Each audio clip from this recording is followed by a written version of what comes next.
pelo versículo.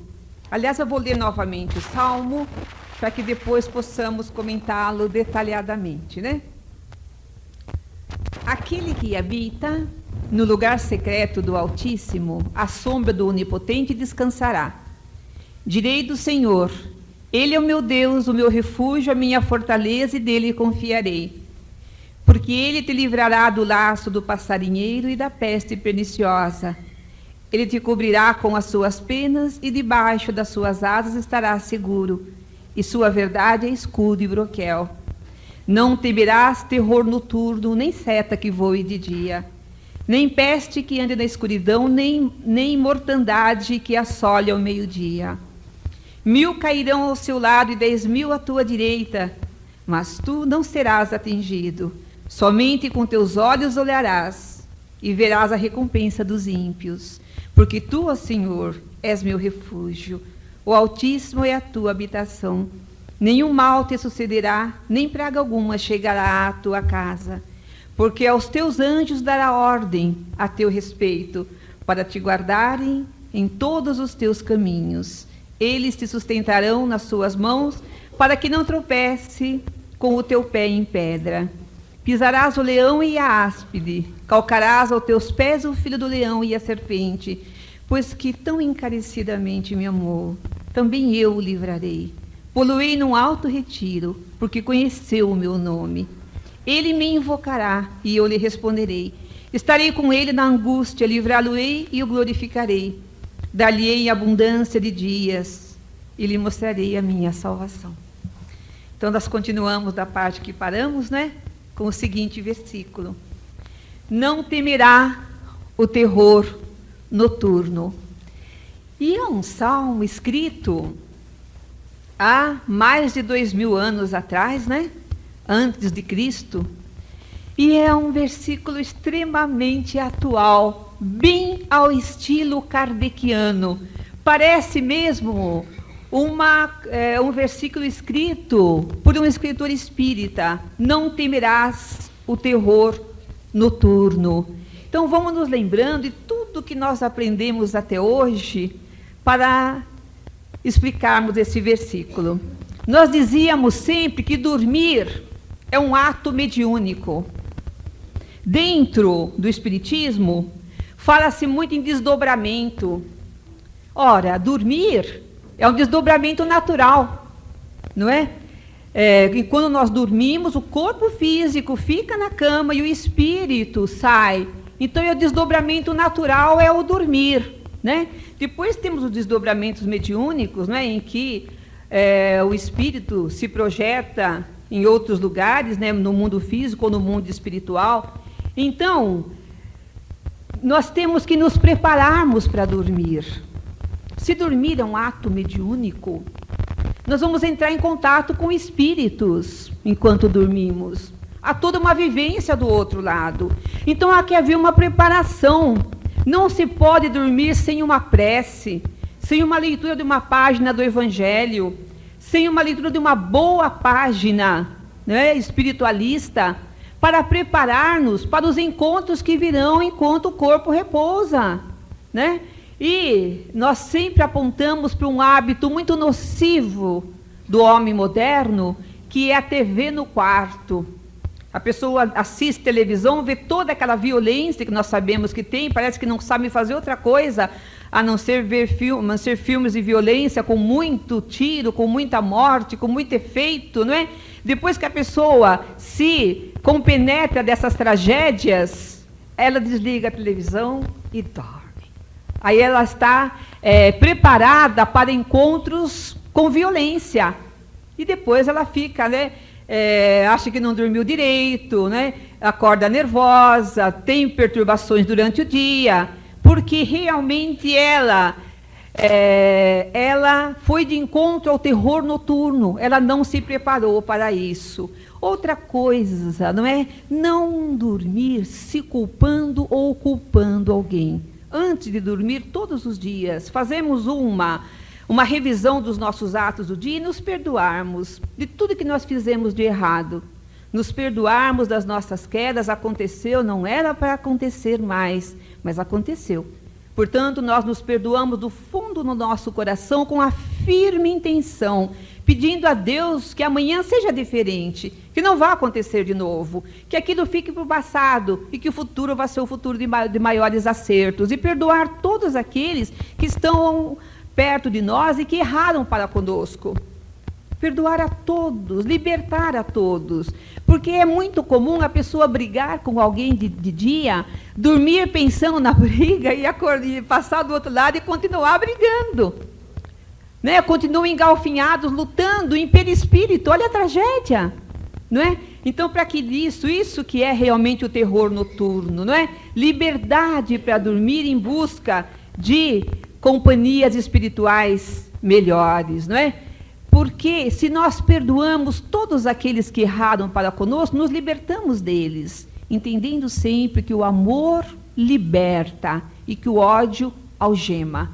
Então, ainda nesse terror noturno, está implícito uma característica muito comum dentro do Espiritismo, que André Luiz trata com muita propriedade em um dos seus livros, parece que é Entre a Terra e o Céu, em que ele fala daquela irmã que ela desconfiava muito do seu marido. O marido era dirigente de uma casa espírita e ela tinha um ciúme muito grande do marido. Então ela dizia que ela tinha uma mediunidade muito grande, mas era uma pessoa despreparada evangelicamente.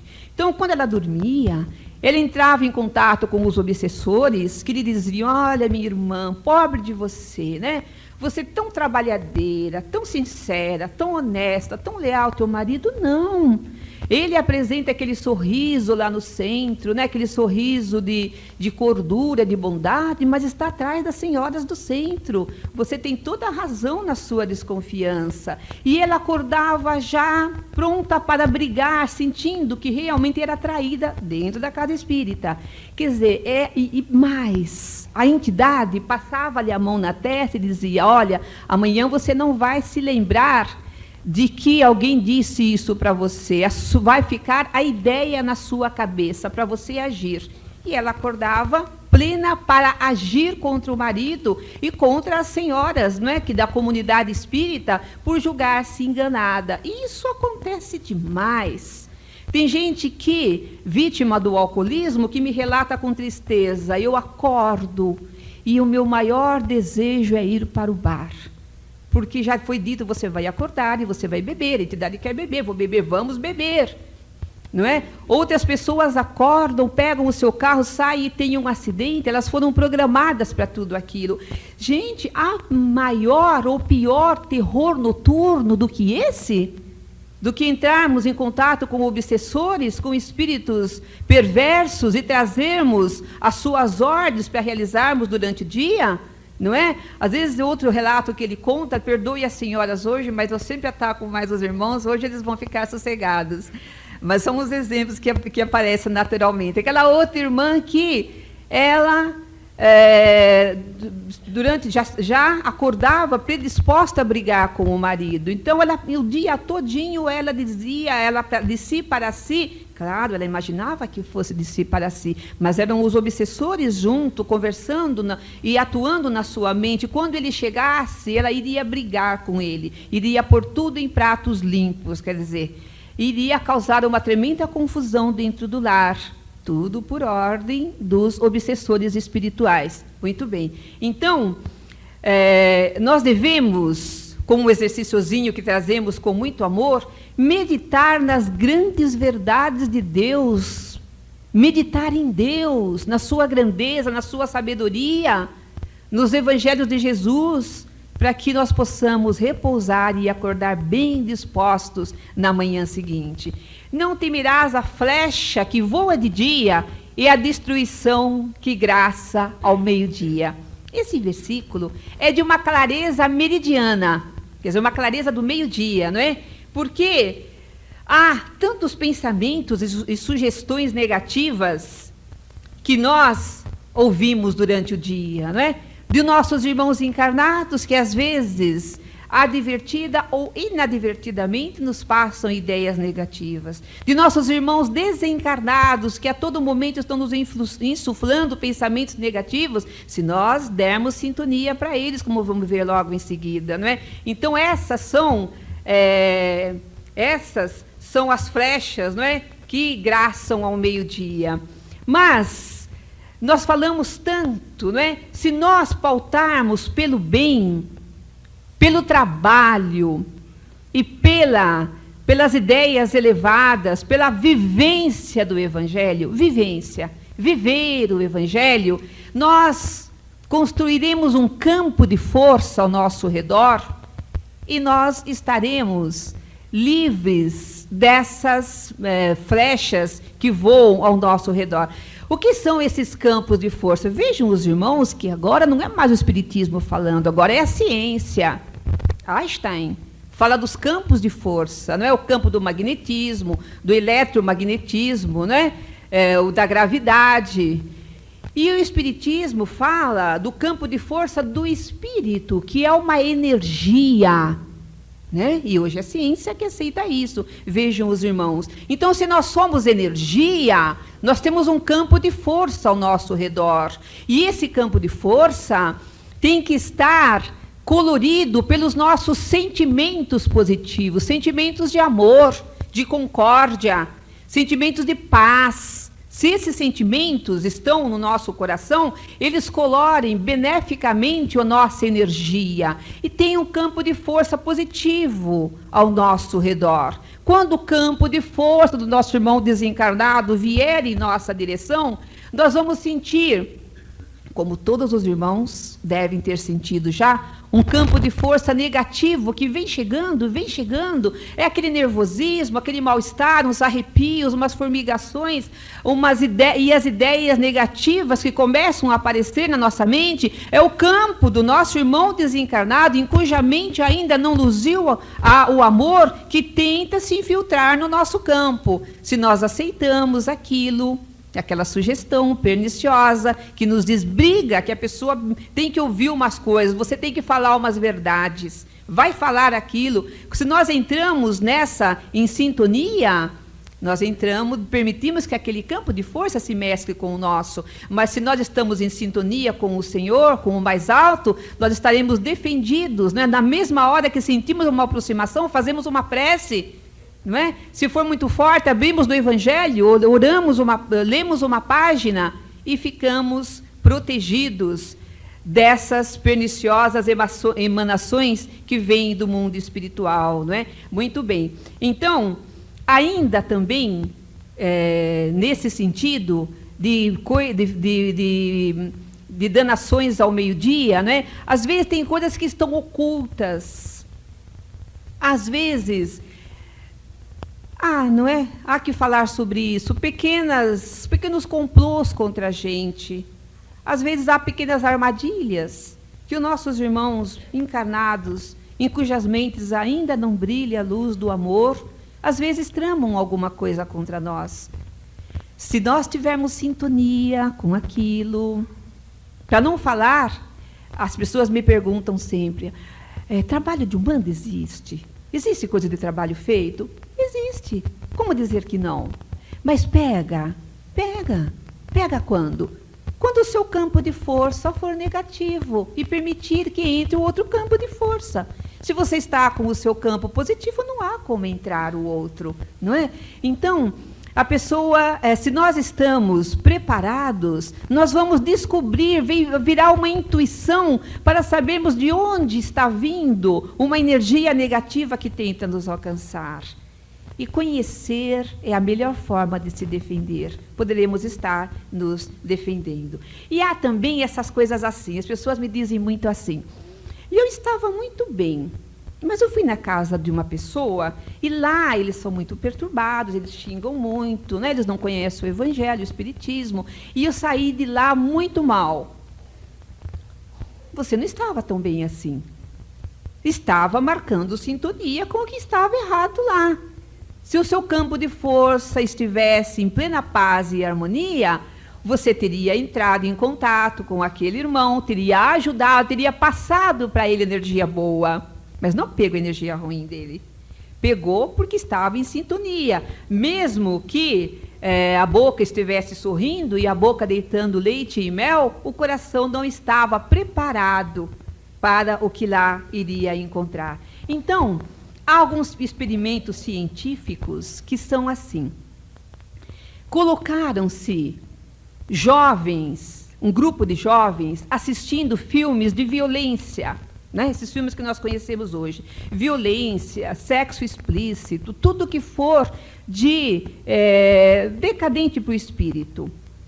Um grupo assistindo esse tipo de filme. Um outro grupo assistindo filmes construtivos, paz, boas mensagens, algo hilário. Rir é muito bom, mas rir de coisas puras. Depois que viram os filmes, mediu-se a saliva do grupo que viu violência. Havia pouquíssimos elementos de imunidade na saliva desses irmãos.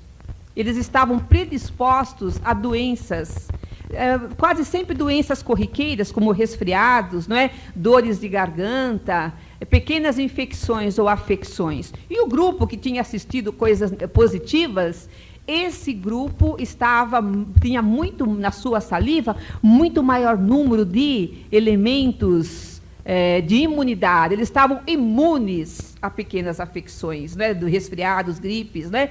E nós vimos, é conhecido também que nas casas onde os pais brigam muito, onde não há paz, as crianças costumam ter muito problema de bronquite, de asma, corredeira no nariz, né, resfriados, dor de garganta, porque o ambiente torna a criança, ela perde a imunidade e ela contrai muito mais doenças do que aquelas que vivem num ambiente de paz e de harmonia. Muito bem. O próximo versículo é o seguinte: apenas seus olhos hão de olhar e ver o castigo dos perversos. Também é de uma atualidade impressionante, né? O salmista chama a atenção para não ver apenas com os olhos. É o próprio Cristo dizendo que nós temos que ter olhos de ver e ouvidos de ouvir. Quem tiver ouvidos, que ouça, não é? E o que nós temos estudado nos últimos anos, nos últimos meses, que a mediunidade é uma porta que nos eleva até Deus. A mediunidade é uma estrada para nos comunicarmos com Deus. E que desenvolver a mediunidade e trabalhar na Câmara de Passe é importante demais, mas é o primeiro degrau.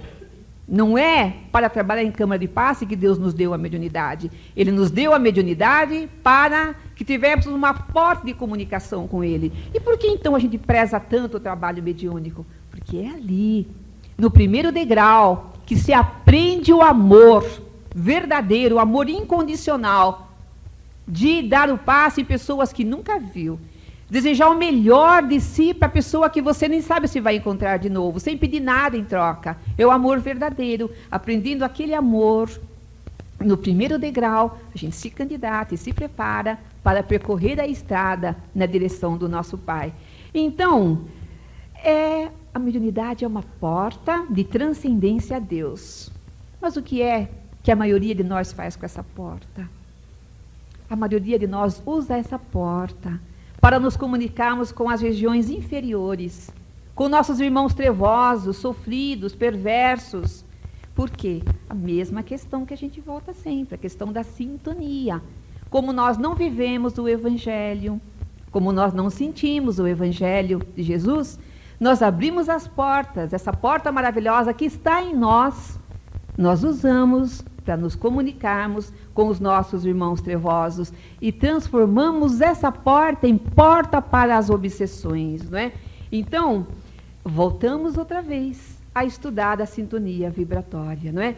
E agora também volto a dizer, não é coisa do espiritismo, é coisa da ciência, quando nós voltamos a chamar a atenção para o campo de força que nós temos, que nos coloca em comunicação com o que está à nossa volta, com as energias que estão à nossa volta.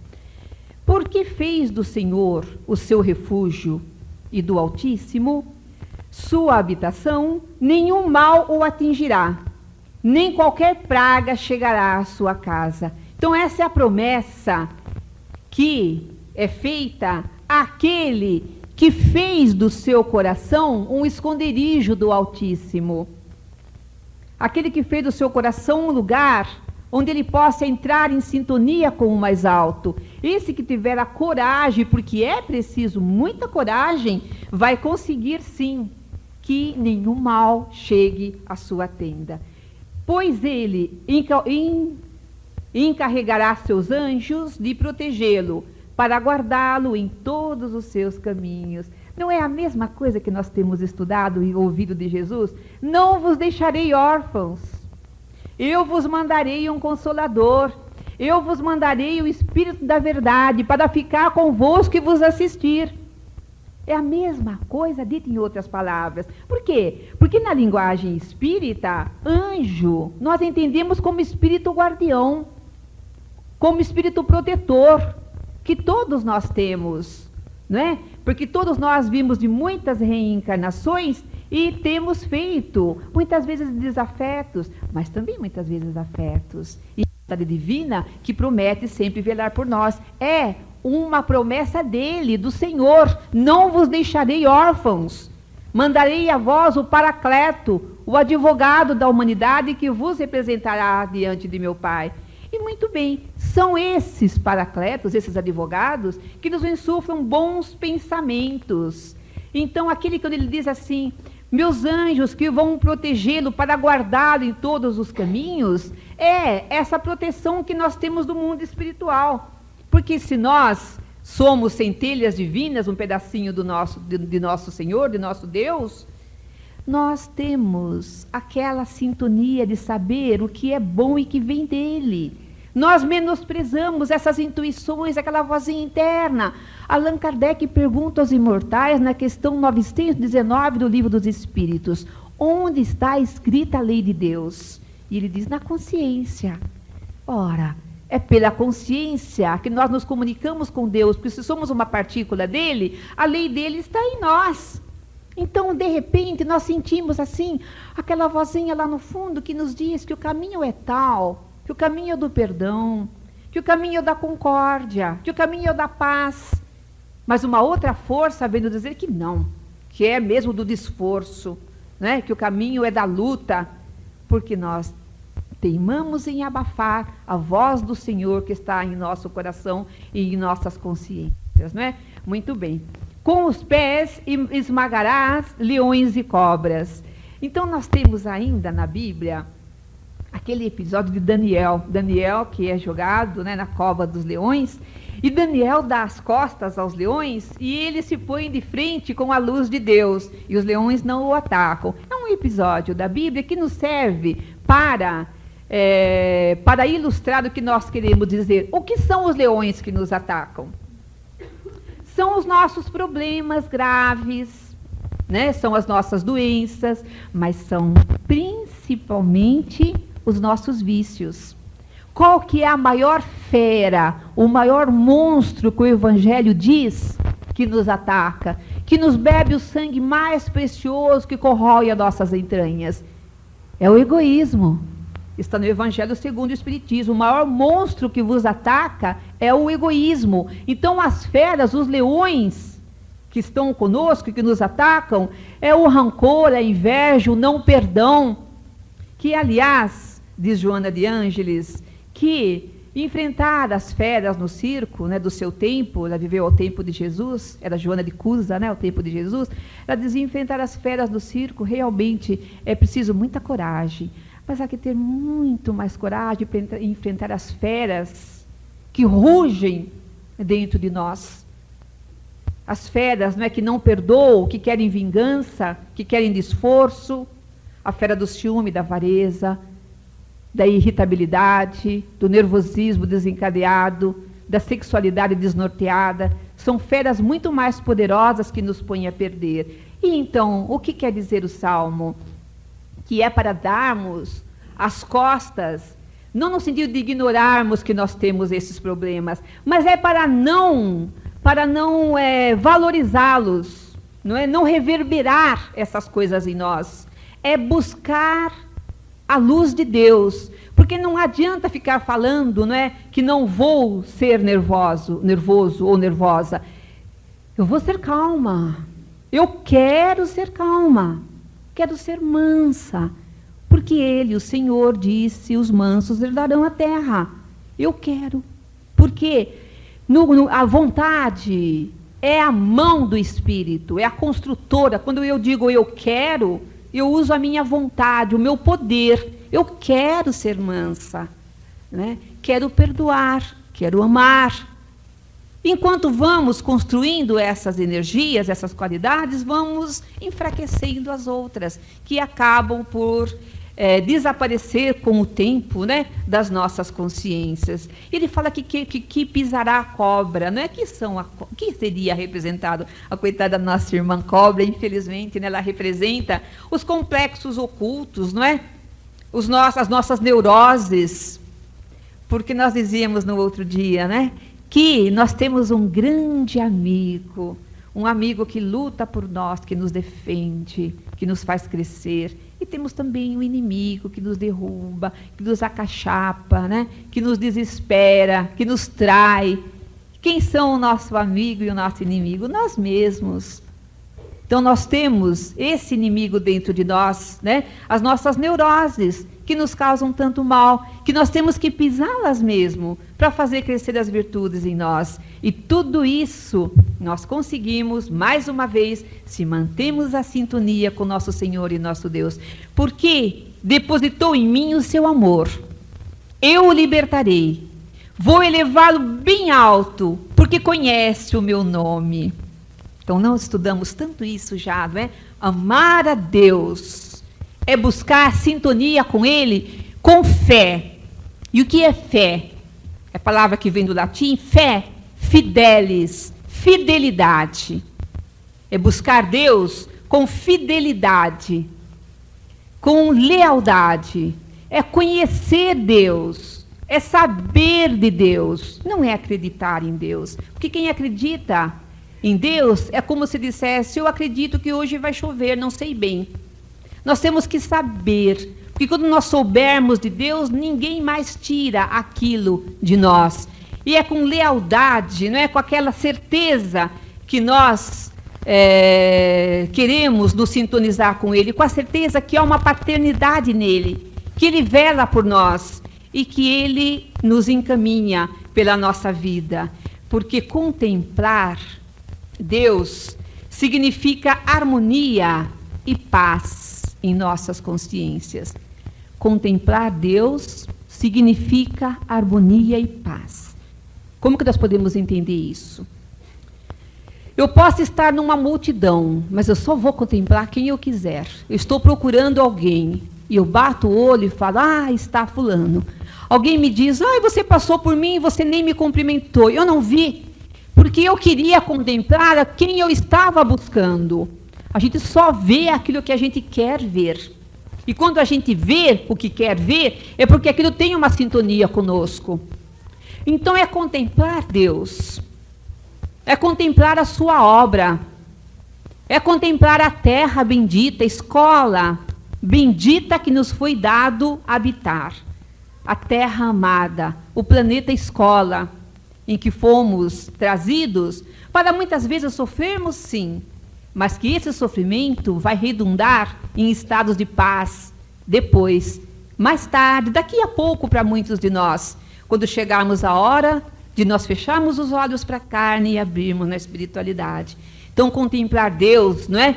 Quem contempla Deus, que se fixa nele, que é Ele que queria ver, tem estados de paz. Não é? Quando nós viramos as costas a Deus, mas contemplamos nossos estados neuróticos, quando nós fixamos em estados de ira, de rancor, de não perdão, aí então o que nós fixamos? Os nossos obsessores. Estabelecemos sintonia com eles e com eles permanecemos, muitas vezes depois que deixamos a terra, por dezenas de anos em estado de perturbação e de sofrimento, né? Até que a dor possa nos fazer aspirar a estados de paz. Muito bem.